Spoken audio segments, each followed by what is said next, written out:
Good Vibrations. So it's another returning guest to Good Vibrations today as I welcome back Clive de Carle. Welcome, Clive. Thank you, Mark. You're considered pretty much the go-to guy in the, dare I call it, truth alternative scene when it comes to natural and organic health solutions. The last time we spoke was in 2021 during all the COVID nonsense, when we did a show advising people on how they could stay healthy during times of extreme stress and anxiety for many people. And I think an update is due because many who are paying attention to things are likely to still be feeling stressed and anxious. It's not as if the threat has completely gone away, and the COVID years will have brought additional struggles into many people's lives. So I thought we should have a conversation about that today. How's that sound? Well, that would be great. There's an interesting possible remedy for people who took that procedure, and a lot of people may now have heard of it, which is tobacco patches, nicotine patches. Yeah, I've heard some stuff about that. Tobacco is systematically demonized in the mainstream, of course, but I'm hearing that there are actually some health benefits to it. Well, very much so. I mean, the shamans have been using tobacco as a detoxifying, cleansing agent forever. At the beginning of the rituals, they often burn tobacco and blow it all over you. So when I heard about this some time ago, I started researching what pharmaceutical drugs are negatively impacted by the use of nicotine. And I was really surprised that nicotine lowers the efficacy of a huge range of pharmaceuticals because it's a detoxifier. So people are using nicotine patches, which apparently aren't addictive. And some people are finding that in 24 hours, they're feeling remarkably better than they have been for months. That's crazy because we hear how bad cigarettes are for you. And do you think it's the case that it's the carcinogens in cigarettes, the additional stuff that isn't normally talked about other than nicotine, which causes the health problems? Well, my grandfather, who lived, in Surrey, semi-detached, he grew his own tobacco in the garden. It was very attractive and had nice flowers. And he'd hang up the big leaves upside down from his garage ceiling. And certainly he didn't die from cancer, but clearly if he'd been smoking, a regular tobacco, which often have who knows how many dangerous chemicals all mixed up, it probably wouldn't have gone so well. I mean, if clearly smoking is going to have some impact on people's lungs and throat. It's not the safest way to ingest tobacco, clearly, but a patch seems an incredibly simple way to do it. I don't know enough about the patches to know if there are any nasty chemicals in the delivery system of the patch. I don't know, actually, but nevertheless, it's better than suffering, I reckon. I think probably most people have got a story to tell in terms of a family member or somebody they know that smoked all their lives and lived to a ripe old age. I do. My grandmother was 91 when she died and she smoked all her adult life, and my granddad was 85. You might say there are exceptions to the rule, but it sounds to me like this is yet another lie that we've been told by mainstream and establishment sources, the complete demonization of nicotine and tobacco, even though they've got many people hooked on it, whereas, the truth might lie elsewhere, as with so many things. Well, look at the stuff they're pushing, like being a vegan. I've had people who perhaps have been a bit, toxically poisoned, who are perhaps overweight, perhaps they're type 2 diabetic, and I've said, look, I think what would be really good for you would be to go vegan for a month, but avoid the vegan foods like donuts, go for sensible, good, organic eating, maybe raw for a month. And there's a film called Raw for 30 Days, where this group of American type 2 diabetics go to a ranch and are fed the right type of organic food. Or in this case, it was raw, but it doesn't necessarily have to be. There are lots of advantages to cooking food from a sort of chemical basis. Anyway, on the first night, the film crew catch about half a dozen of them sneaking off down the road to go to the local McDonald's, so they don't stand the course. But the ones who did, every single type 2 diabetic wasn't type 2 at the end of 30 days. And so veganism can have its place. Raw veganism can have its place, but I wouldn't want to do it long term in the same way I wouldn't want to be 100% carnivore long term. But while I've seen incredible things with the vegan diet short term, I've also seen ludicrous things with the carnivore diet, particularly helping autistic children, people with IBS, that sort of thing.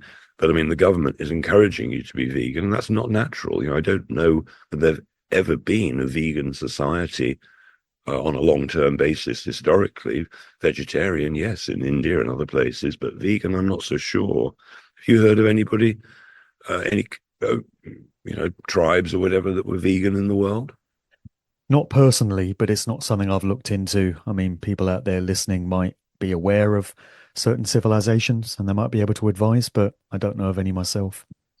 All the long-term vegans that I've known over decades, they all gave up in the end, mainly because they were lacking in things like B vitamins, taurine, the amino acid, and taurine from Taurus the bull. You can't get taurine easily without fermenting stuff or eating animal products. Well, that's where Red Bull comes in. Yeah, yes. So that's a healthy product, I'm sure. So, I mean, my view is that a lot of vegans or vegetarians, for that matter, are naturally, as everybody is, very concerned about animal welfare and how badly the animals are generally treated and so on. Yeah. But then there are the others who look at it from a consciousness perspective, that they feel that a cow deserves freedom and life, and how awful it is to take one life, which is a conscious being. But my view is that worms are conscious, beetles are conscious, everything that lives underground is a conscious being, and by ploughing the land in order to grow vegetables, you are destroying probably millions of life forms. And I'm not sure that veganism, because of the damage done to cutting down the forests, if an organic spraying nasty chemicals on, isn't way worse for the world than eating the odd animal. Seems you can't win. Well, I think you can by realizing we're omnivores, or in some cases opportunivores. Given the opportunity, you'll eat it. There are pescatarians, there are humanitarians, like Hillary Clinton springs to mind as a humanitarian, likes to eat different foods that you or I might want to eat. Oh, yeah, she's a philanthropist, all right. Yeah. Oh, yeah. So whatever the government says, you pretty much know it's the opposite, don't you? Whatever you're taught at school, you pretty much know it's the opposite. I wouldn't fancy the Hillary Clinton diet myself. It's not one for me, but Very popular in Hollywood, apparently. apparently so. Yeah. Yeah. So it seems that we are facing some pretty unique challenges to our mental and physical health that no generation before has had to face in these times. So the crap that's falling out of the sky from the chemtrails to 5G and other forms of EMF radiation everywhere, these are pretty serious things that can impact us in many ways. And we are the first adult generation, I guess, that has ever had to deal with this in human history, as far as we know. So it's pretty serious.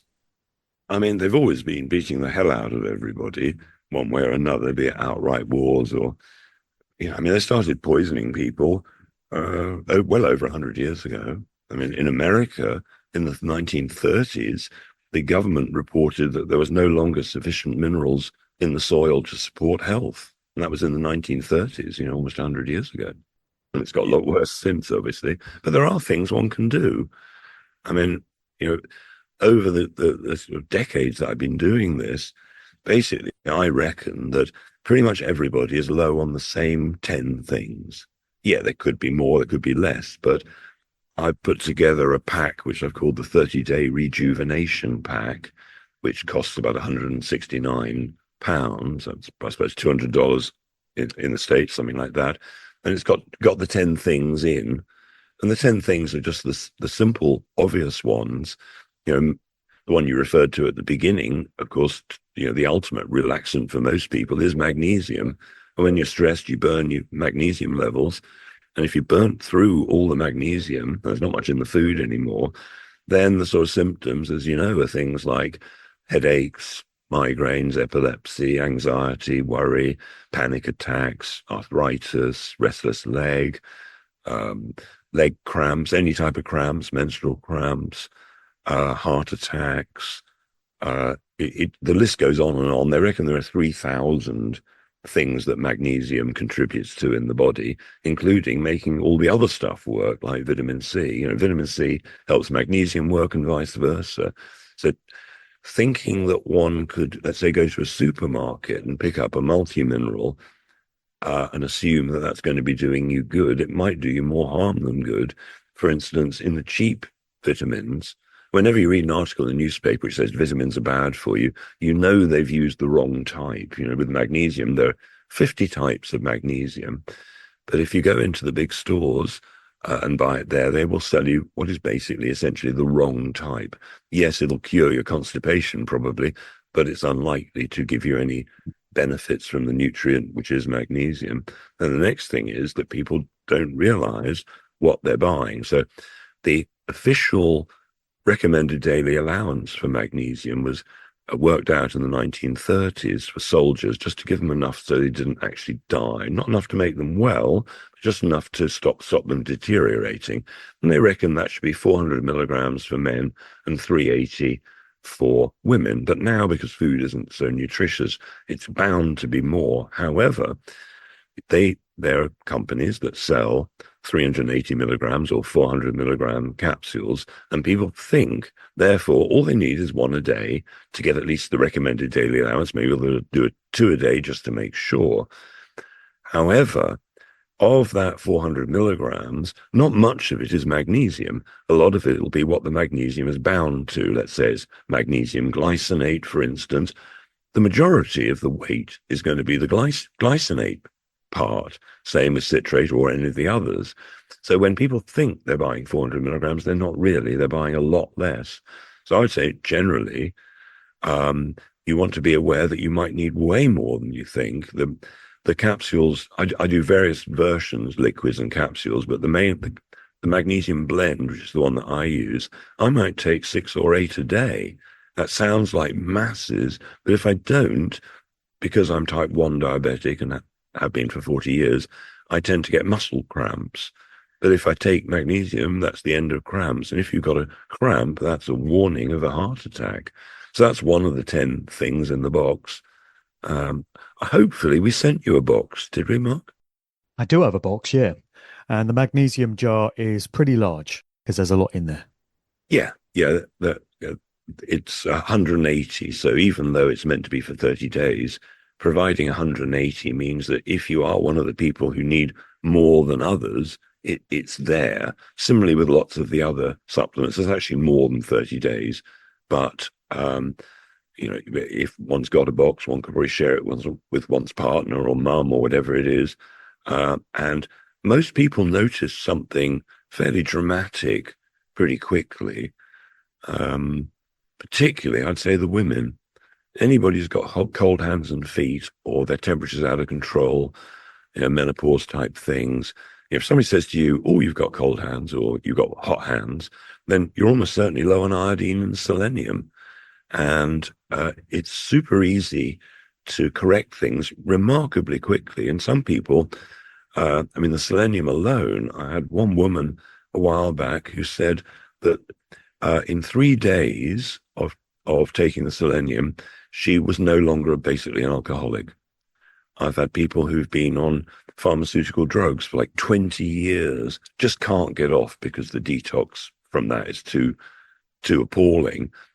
But the wonderful thing about this particular type of selenium, which comes as a liquid, most seleniums are different types, but the one I found, saved me a long time to find it, is liquid. And normally you take 1 drop every couple of days or something like that, or I actually take about 10 drops every now and then, every 10 days or whenever I feel like it. But some people take 10 drops rather than 1 drop, and for just 3 days. Some people take less, some people take more. It doesn't really matter too much.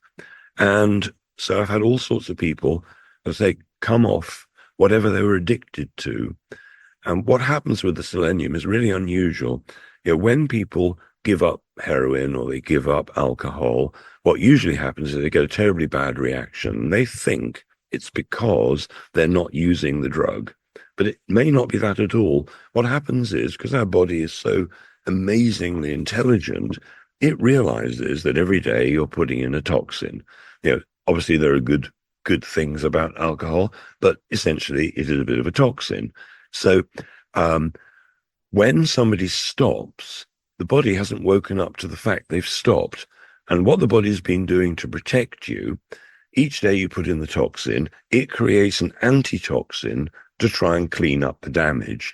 And so the addict stops, they feel terrible, they think it's lack of the drug. It's actually can be the antitoxin. So what selenium does is it turns off that antitoxin effect if you take enough of it.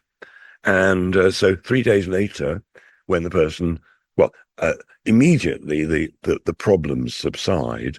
But after about 3 days, a lot of people find that actually they've managed to reset their brain. Normally it takes like 3 weeks or so, 4 weeks to reset the brain after a heroin addiction or a methadone addiction.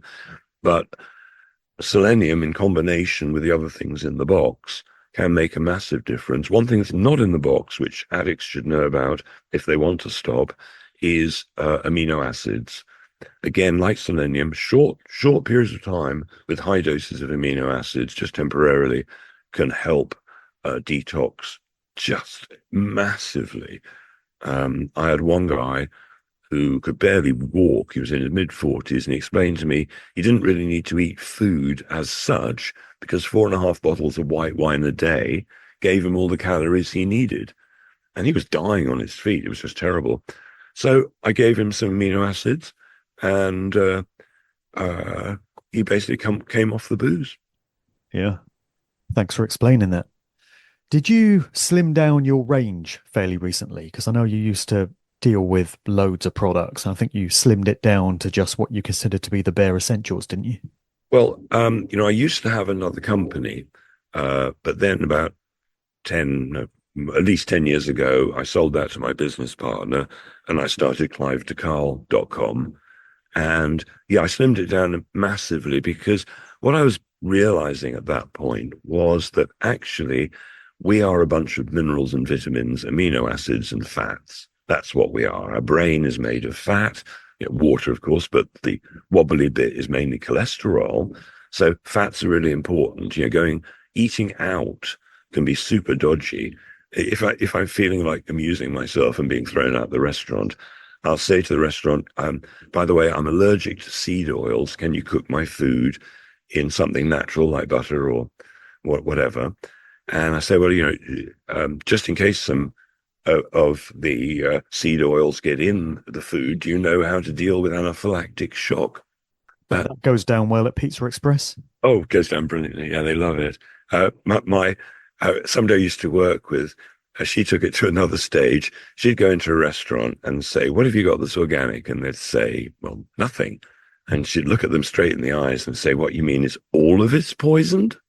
All of it? But I don't do that very often. But I do like to go into a restaurant and say, what have you got that's organic? And just because the more people who ask for it, the more the restaurants might realize actually there's a market here for food that hasn't been previously poisoned. And what you were saying earlier about the vitamins and minerals that get sold in shops, presumably you're talking about supermarkets, Tesco, Sainsbury's, that sort of place. But Yeah. are we also talking about Holland and Barrett here? Because they position themselves as a natural health store, but they're obviously mainstream. They're a corporate chain. They're in every high street. So that's going to raise some red flags for many people. But it's interesting to know who owned Holland and Barrett and Solgar, the biggest make in England, who owned them prior to Holland and Barrett selling their share. It was the Carlyle Group. Now, the Carlyle Group are arms dealers. Globalist corporation. I mean, can you trust arms dealers with your health? Of course you can. Of course you can. So it's, when the food industry and the pharmaceutical industry or the armaments industry are controlling these corporations, they just want you to be ill and go to the doctor for a drug. I mean, if the pharmaceutical drugs worked, why would you need a repeat prescription? Right. Customers for life. Exactly. A patient cured is a customer lost. There is no incentive, unfortunately, to teach the doctors how to cure things. And they don't do cures. 5, 6 years at medical school, they do drugs, surgery, radiation, and they don't even look at the body as a holistic thing. There's a specialist in this and a specialist in that. Have you heard my definition of the word diagnosis? Probably, but just remind us. So gnosis is from the Greek, to know.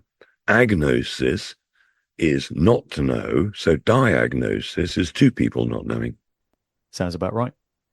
Well, I think so. I think the doctors might disagree about that. But I was reading some report, I think in the Lancet 15 odd years ago, which said that something like at autopsy, 8 out of 10 of the diagnosis weren't actually correct. And so you've got to be super careful of a diagnosis because it can be a death sentence. They say, oh, you've got 6 months to live. Well, if you believe that, it's likely to happen. If they say you cannot recover, it's likely to happen. In the last month, I've had a couple of clients which that was demonstrated dramatically. We've all heard that trauma gets trapped in the body, and it might come out as pain or some physical ailment. Anyway, had a few people in the last month who I've put on what we call the magic chair. Basically, it's a vibrating chair, totally different to anything anybody's ever experienced before. It is actually unique. And it releases trauma. You know how an animal who's just escaped the predator, they literally shake the adrenaline out of their bodies. We generally don't do that. This machine actually shakes you, and it drops you from full-on fight or flight adrenaline. It's enjoyable. You don't feel frightened or anything. Well, I've tried it myself.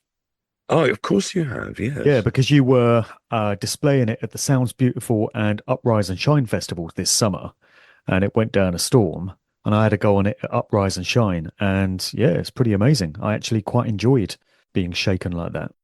Well, pretty much everybody comes out with the same word after they've tried the 10-minute demonstration thing. They go, wow. I can predict, everybody's going to say wow, because it's, as I say, unique. And so we had a few. I mean, we had a multiple sclerosis patient a couple of weekends ago up in Scotland. I was talking with Barbara O'Neill.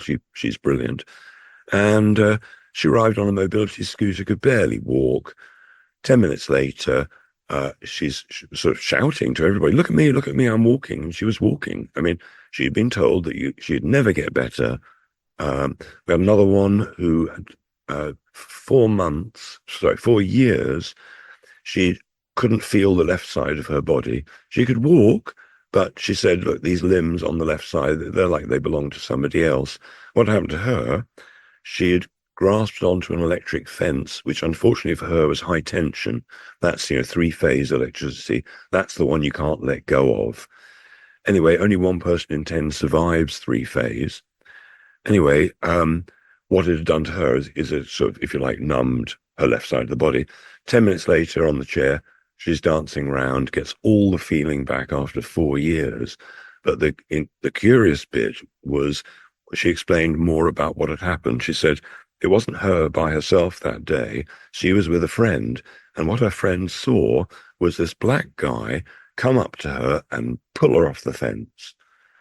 Anyway, the lady said, well, actually, there were only the two of us there, but my husband, who died a year earlier, he was black. Wow.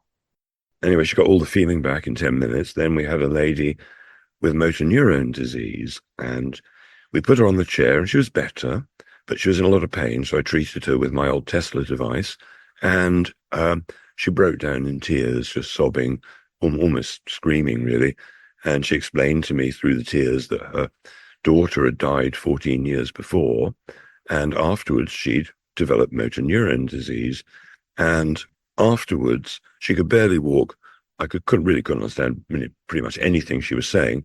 Afterwards she was talking and walking surprisingly well after being told that would never happen.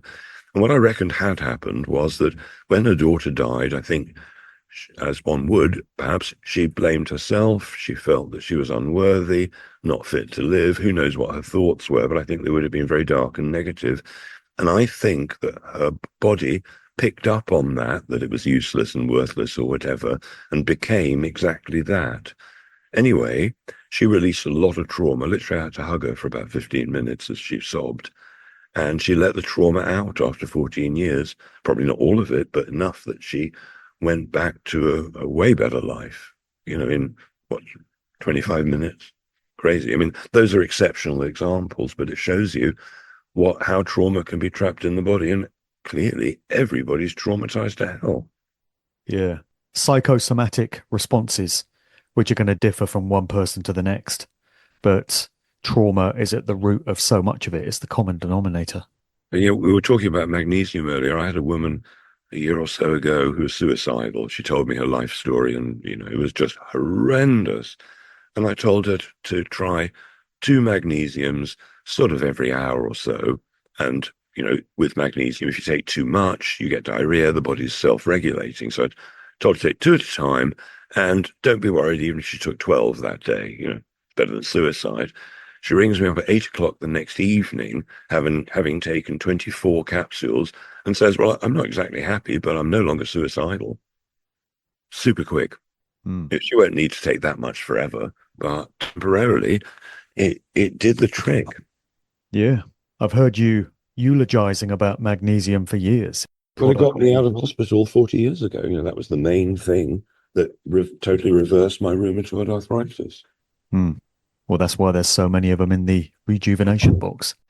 Exactly. Just going back to that chair, the magic chair, what's the official name of it? It's called shiftwave. Okay. Yeah, I was just really enjoying being shaken by it, and it had some benefits for me physically. And then it stops momentarily. And every time it stopped, I was like, no, don't stop. Just keep shaking. And then it starts up again. So what's going on in that process there where you have these periods of nothing happening before it starts up again? Right. So what you experienced was about a 10-second drop.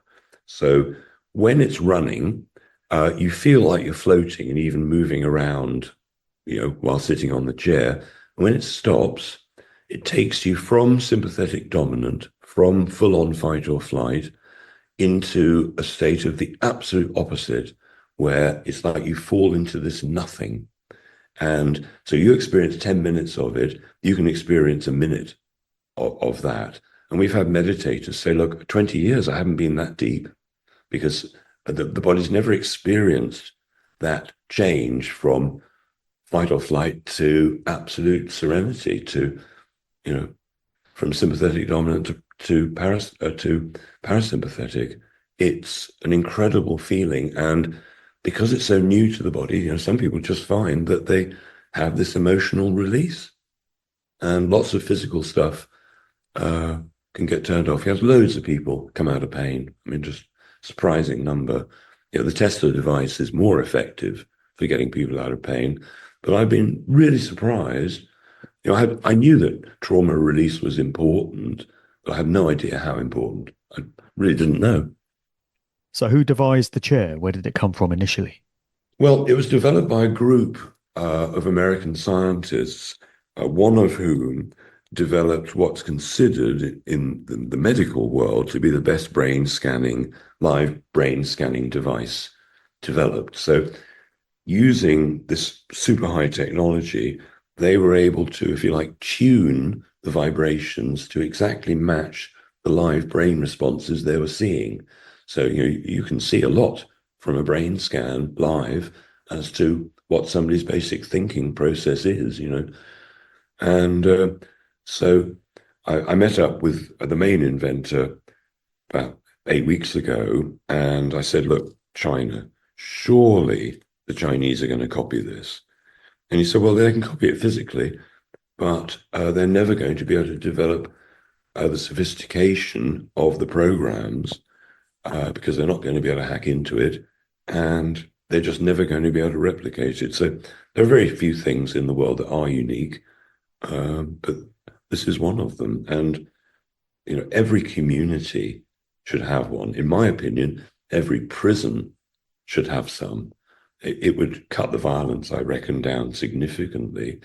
Where it's been used a lot is with refugees, particularly with children. There's done a lot of research with children who are highly traumatized from a war, for example, massive, massive results. But perhaps the biggest group of people who are buying them are sports people, because there are programs for sports people that, so to speak, to rev you up, put you in the ultimate state for sport. And then afterwards, you can have a session which relaxes all the muscles. And so you're fitter the next day than you otherwise would have been. So top athletes are using these because of the advantages. What are the options for people that might not be able to afford to buy or lease one of these then, because they're going to be quite expensive? Yeah. Are there options for people to avail themselves of this chair somewhere else? Well, people are buying them, and if people want to subscribe to my newsletter, which is free, just go on the clivedecarle.com website and you can sign up. We will let you know as people are buying them where they're going to be around the country. And we were the first people ever to have them outside of America. We've got the agency essentially for the UK and so on. So there will be places where you can go and experience it. But if somebody's a member of a community, then buying it between a number of people, then it makes financial sense, as does one of the other devices that we have, which stimulates the pelvic floor. So most people don't do enough, let's say, pelvic floor exercises. And if your pelvic floor gets weak, and this happens a lot with women after childbirth, they can have a whole host of problems. Basically, I've had women say to me, look, I can't go to a comedy show because if I laugh, I'm likely to pee myself. I've had, again, particularly women saying, if I cough, I pee myself. It is massive. And again, like the trauma release, I hadn't realized how widespread incontinence is, how widespread erectile dysfunction is, how widespread birth problems are for women, prolapse and so on, constipation. These things people don't generally talk about. But we've had a number of people whose incontinence has been fixed in one go on what I'm calling the libido seat. Because if you're incontinent, your libido is going to be a bit low, isn't it? And but generally it takes 4 goes or maybe 6 goes for most people, not everybody, to get a significant result. And basically what it does is uses electromagnetics, and it delivers 20,000 pulses, and you sit with your perineum right on the pulse, and it delivers 20,000 pelvic floor exercises painlessly in half an hour, which is, a lot. I wasn't planning to do that many ever, I don't think. But so the thing there is, let's say somebody's got one of those problems, they're incontinent. What would it be worth to them to have a series of treatments? And you could say to somebody, look, you have as many treatments as you like until you're fixed. There's no guarantee, but a lot of people get a very positive result. Let's say you charge them £1,000 for a series of treatments. Well, you could pay for the machine in six clients. And you could, if you didn't have the facility to take out a lease or you didn't have any money, you could say, look, if I sign you up along with 6 other people, or you don't have to be specific, you say, look, I haven't got the money to buy a machine, but if you're interested, and here's the brochure, you can read all about it, see the videos and so on. If you want to invest £1,000, you could either be a joint owner or you could just pay for the 10 treatments once I got the machine. They only take a few days to arrive, or a couple of weeks maybe. So I think one could start a business on next to nothing. Yeah. So there's a fair few chairs out there now, rounded about. Not many of the magic chairs yet, but the pelvic floor chairs have been out there for a while. The problem is that most of them aren't terribly good. I bought what I thought was the best one in the world. And everybody who tried other ones in other places, said this is at least twice as good as anything else they'd ever tried. Problem was, it was really expensive. And so I've commissioned my own machine, and this one is significantly better, significantly. You notice it right away. and lots of advantages. The disadvantage is it's because it's more. It's now 65 kilos. The previous one was 45 kilos, which was heavy enough. This one's 65 kilos. So once it's in situ, you need 2 or 3 strong people to move it about. But, I see one of the places that they would just go down and treat is in old people's homes. Because, the older you get, the more you have these problems. And, who's going to be happier, the inmates or the staff? I think both are going to be thrilled if they will stop pissing themselves. Yeah, fair point. So just going back to the vitamins and supplements, what are some of the other daily essentials that you'd recommend besides magnesium? Well, 25 years ago, I had an organic farm out in Spain. And when I was there, I never needed to supplement with anything because my food was fresh. But food here, fruits and vegetables, generally aren't that fresh. And while minerals are eternal, they last forever, essentially, vitamins deteriorate with light and heat and time. So you've got a nice fresh orange. How much vitamin C is left in there, for example? How much of, so most of us are low on vitamin C. And if people are getting colds or anything like that, the chances are that vitamin C deficiency might be a big part. It could be zinc and copper deficiency. Anybody's got white dots on their fingernails, that's a real rampant sign that you're low on zinc. And if you take zinc, generally speaking, you want copper as well. So I do a blend of the two together. It's in the pack. But vitamin C, the first time I ever saw cancer reversed, and I'm spelling cancer for legal reasons, as I always do, with a K. First time I saw it reversed was somebody almost 40 years ago now who took 35 grams of pure vitamin C in divided doses and small doses throughout the day. He'd been sent home to die. And when he did die 20 years later, it was from some other problem. It wasn't from the cancer. He'd reversed it with super high doses of high quality vitamin C. And other people might need more than that. But, it's because some of these supplements are so important, I really recommend that everybody learns more about it. And I've got on my website, I can only tell you government approved truth. I can't tell you truth. But I've got another website, which is called secrethealthclub.com. And on secrethealthclub.com, there's a section called Supplements Revealed, where there are videos and stuff, which actually explain how these things work and why they work, how much to take and when. So it costs £1 to join that part of the Secret Health Club. We have to charge something just to make a contract. But if you want to join the whole club, which has masses of information, I mean, just loads in a big A to Z, that costs £86 a year. However, I basically believe that information should be free. So if somebody hears that and wants to join, but they haven't got £86 a year, you can send me an email and say what you can afford, 20 quid, whatever it is. If you're completely broke, I'll sign you up for free.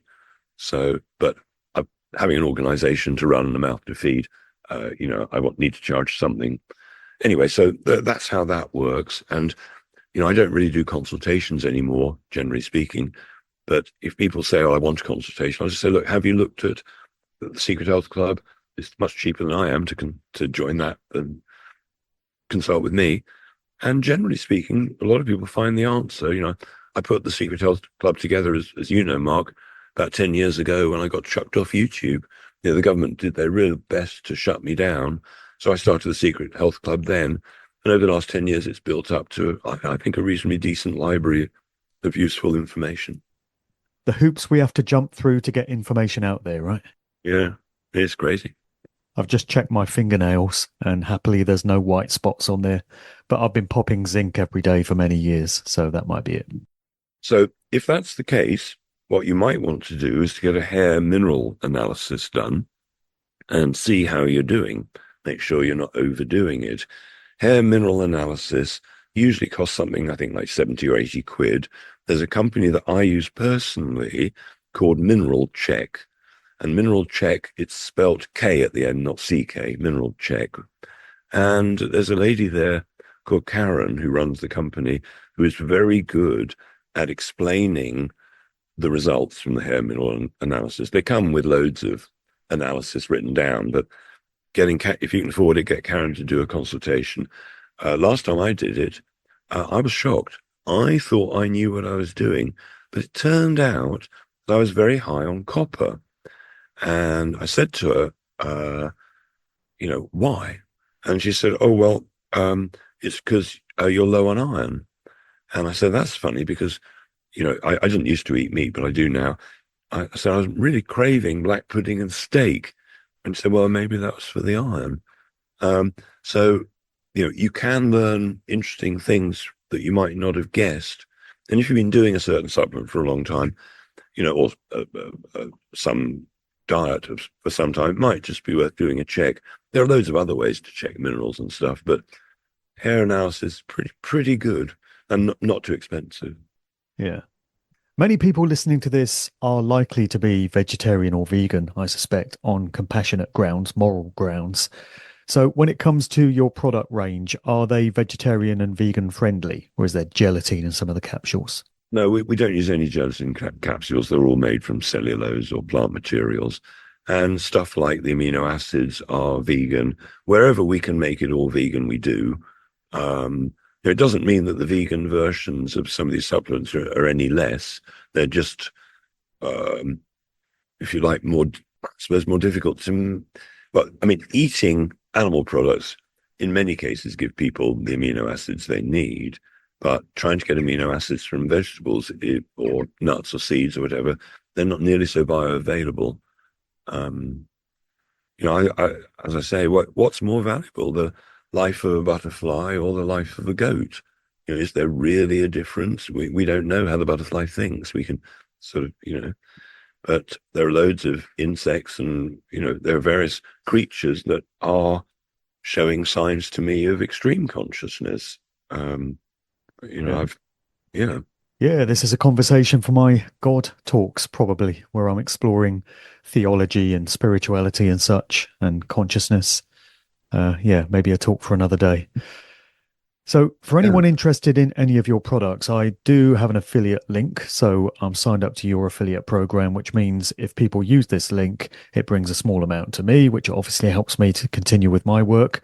And that way, people are helping me, they're helping you, and, helping themselves at the same time. So, it's an ideal support method for us, for anyone that's found value in our output. So, I'll put that link in the notes below just to mention that. Yeah, and let me stress, it really is important to order through Mark's link because, it's difficult to keep going in this sort of area, particularly where Mark is giving out fantastic information with in many cases, I would imagine, Mark, no return at all for the work you put in. And of course, the people who are really starving, of course, are the ones who are overweight because they're so starving of minerals and nutrients that their intelligent body is telling them, eat more because I'm still hungry for nutrients to make the heart or whatever it is work properly.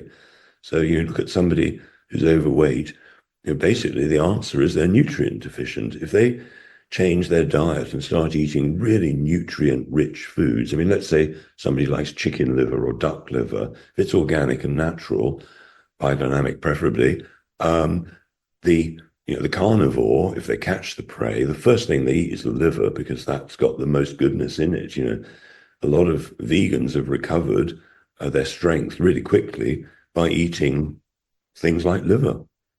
If you don't like it, there are lots of other alternatives. I'll pass on the liver myself. Yeah. But, going, if you like, the superfood route, for want of a better word, basically we're all starving. Why do I have to take magnesium? Because it's not in the soil anymore to get into the food in the first place. Yeah. Well, what's the deal with water that is getting sold in supermarkets? And it's claimed that it's spring water or mineral water, but when you boil it in the kettle, you get the same fur and the same lime scale that you did from tap water. So how can that be spring water then? Presumably the water we're getting sold in these big stores is full of crap as well. Well, the thing is that you want your spring water to be full of minerals.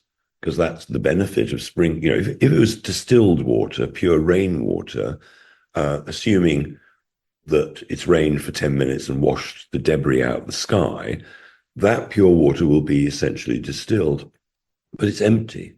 You know, it doesn't have, you know, minerals are a great thing to have in water. So you go to the spas, you know, where they take the waters, they're generally full of magnesium. Some waters have quite a lot of silver in it. And so some of the, if you like, holy waters, there's a reason, a mineral reason why they're considered special. You know, that some of the springs where the mineral waters come from, you know, are full of minerals. That's why it's called mineral water. So, but the problem is the water that comes out of the taps. So, I mean, about 4 days ago here, I live in Gloucestershire, there was a terrible smell. It stank. And we've all smelt that smell. And I always thought that was badly rotted cow manure or pig manure being spread on the land. It turns out it was human waste. Sewage works, they separate, you know, the sludge, they call it. They've already taken out the fat content. That's called soapification. Don't buy cheap soap because the sewage works take the human fat and sell it for soap. But the sludge, you know, the farmers are paid to take it and spread it on the land. So the vegetarians, the vegans who are eating that produce that's come on that land, they're getting the antibiotics, the vaccines, whatever it might be, that wasn't filtered out by the sewage works, because the sewage works can't filter out the tiny stuff. So if you're having a bath, a shower, cooking in, drinking tap water that hasn't been properly filtered, no wonder people are having massive health problems, because if you have a bath or a shower in chlorinated water, the chlorine goes right into your body. It goes in. I did a video last year, 3 glasses of tap water with chlorine. First glass, put in a couple of drops of chlorine indicator drops. It goes green, showing there's chlorine in it. The next glass, I put my fingers in for 5 seconds and pull them out. Put the chlorine indicator drops in, no green. Where's the chlorine gone? Third glass, I put a slice of raw potato in for 3 seconds and pull it out. Chlorine indicator drops, no chlorine. Where had the chlorine gone? Presumably into my fingers and into the potato. So if you're using chlorinated water, what are you doing to yourself, and what's it doing to your thyroid? It's going to be knocking your thyroid for 6. It's going to be knocking your sex hormones for 6, because chlorine depletes iodine, and that's why one of the products in the box is iodine. You know, anybody who's having the problems we mentioned before, like temperature control, brain fog, dry skin, iodine is absolutely necessary. I had a mother of a swimmer who was 13, and the daughter was getting weaker and weaker.